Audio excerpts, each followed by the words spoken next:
Hello and welcome back, everyone, to... It's Cloud's turn to do the intro. God damn it. Hello, and welcome back to Control on Roger Rabbit Commentaries, where the commentators will forget whose turn it is. And in this part, we're just, after having just made contact with Marshall during the last part, we are going to, somewhat, and only somewhat successfully, get away from these exploding banshees. You see, you can use the dodge in order to escape from these guys. They will give you only a second to get away, though. Less than that, as a matter of fact.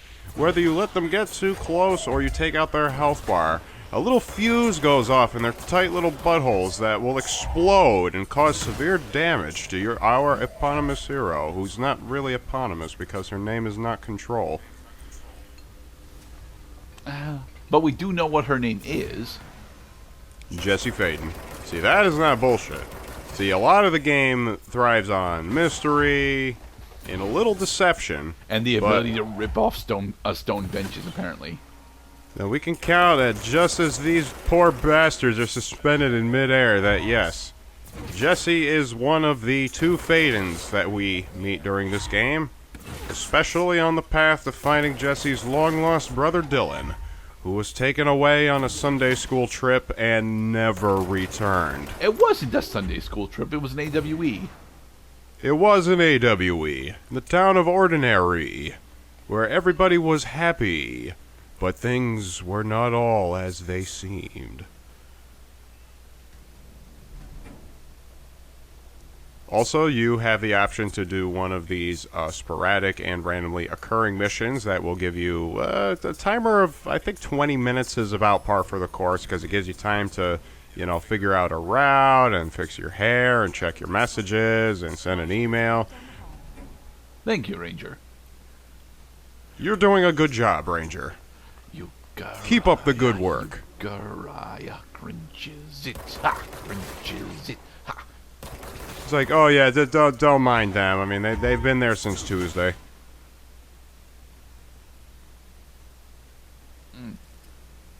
Hey, come on, get the control point. So we're not going to actually succeed this executive hiss nodes mission, are we? I succeed on very few of these timed and random missions, because the only point of these timed and random missions is to provide you with character upgrades. I'm good. I'm all set at the moment. You didn't get the control point. Luck and probability division. Luck be a lady tonight.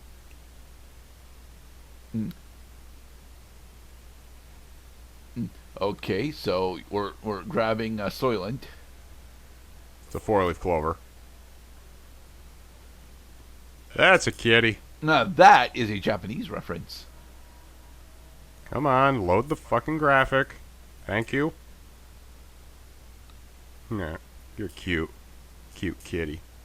You gonna I want to steal give it? you a high five.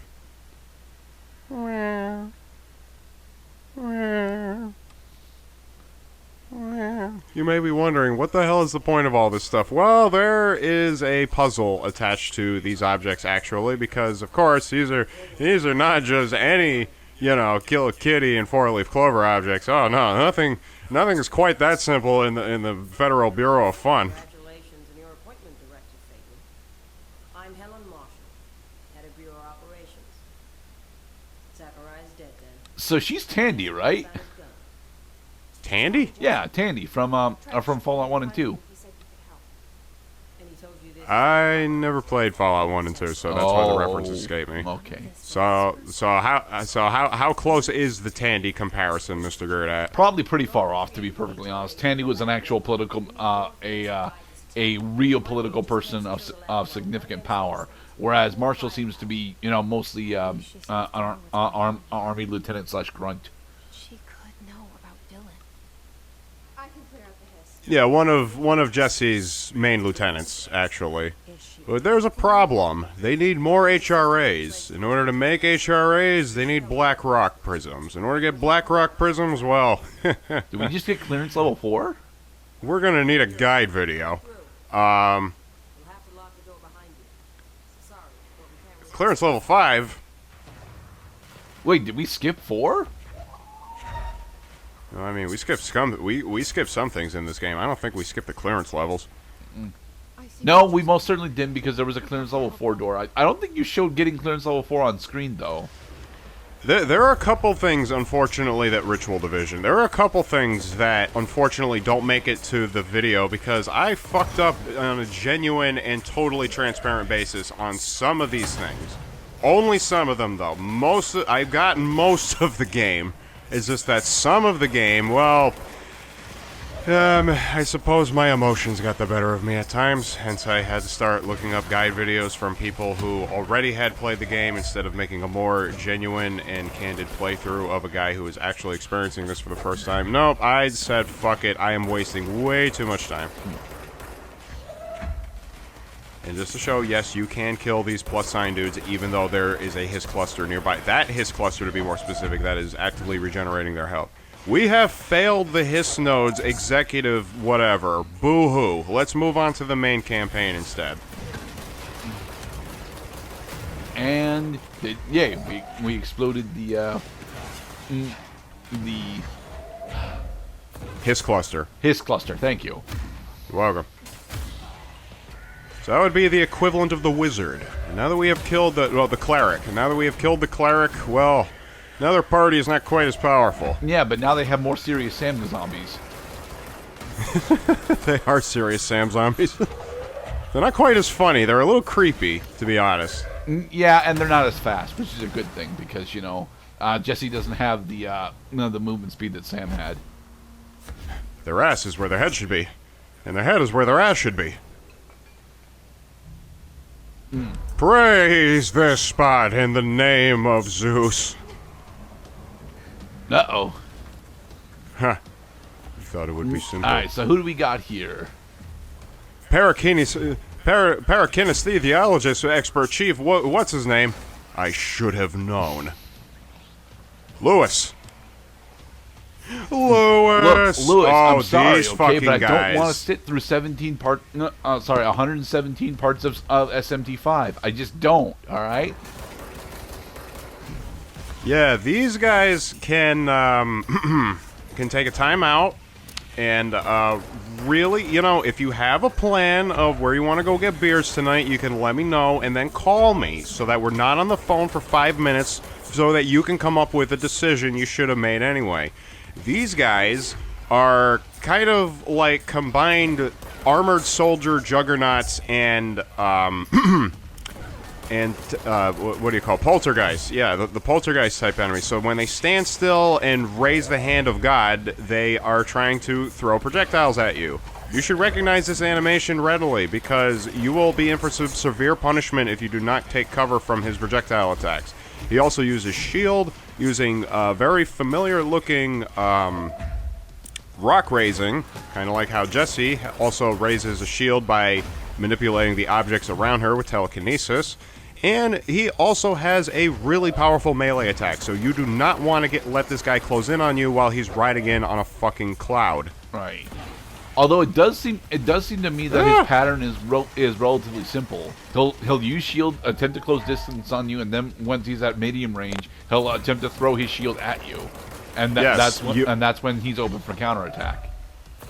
Your ability to recognize his patterns will aid you dramatically during these fights. Failure to answer on time will cause severe damage. Let's go to research. It's the other tab over. You want to go. The flashing red triangle indicates that there are documents here who you have not yet read. The fact that the Hiss make an effort to preserve its corrupted hosts underlines a level of awareness and discretion that was previously just speculation on my part. Can this entity be considered an individual or simply an extension of the Hiss as a whole? Capturing one, alive would be quite interesting. Which we're not actually able to do because, well, we have to actually isolate them with a group of other Hiss. Yep, Hiss warped. So these are the super soldiers. Display paranatural abilities while others rely on Bureau firearms.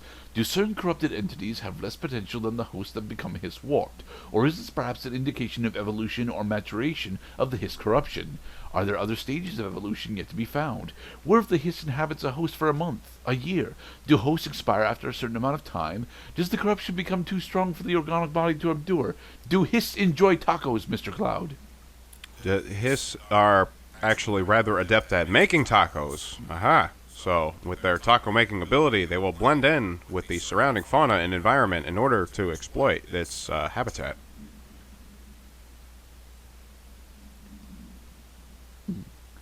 Rome wasn't built in a day, Mr. Cloud, but that's okay. That is true. That is a cliche. What is Rome's twin city, though? I can never remember that tidbit. The Twin City of Rome? No. Wait, Rome, and then... Fuck. Is it? I don't think it's Carthage.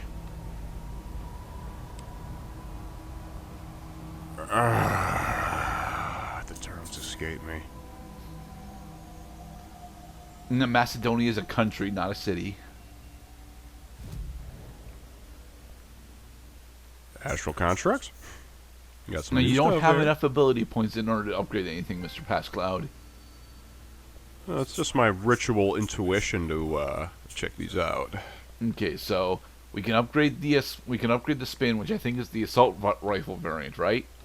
No, it's the revolver variant Okay. because of the spinning cylinder is what it refers to. Okay. Upgrade your construct level.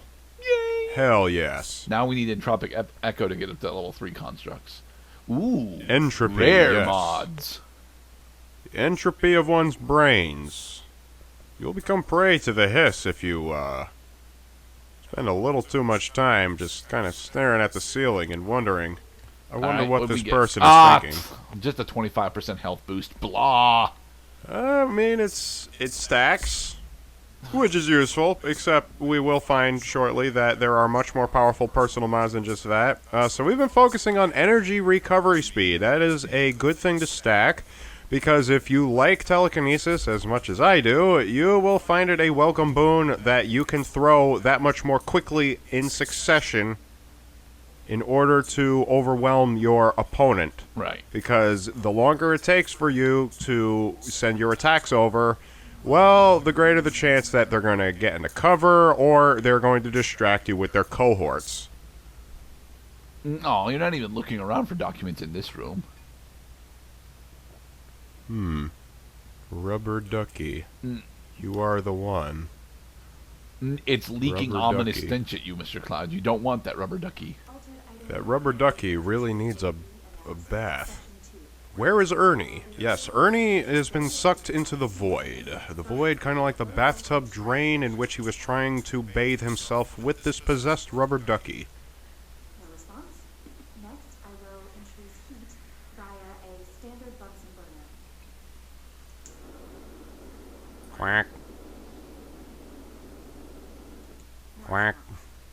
Next, a series of solutions will be applied. So we're attempting to test the physical, what kind of physical stress we can put under the ducky in order for it to respond to things.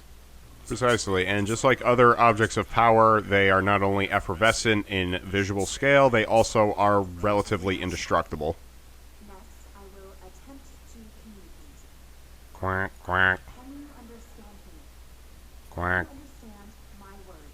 quack, quack, quack, quack, Clap if you can understand my words. quack. No response.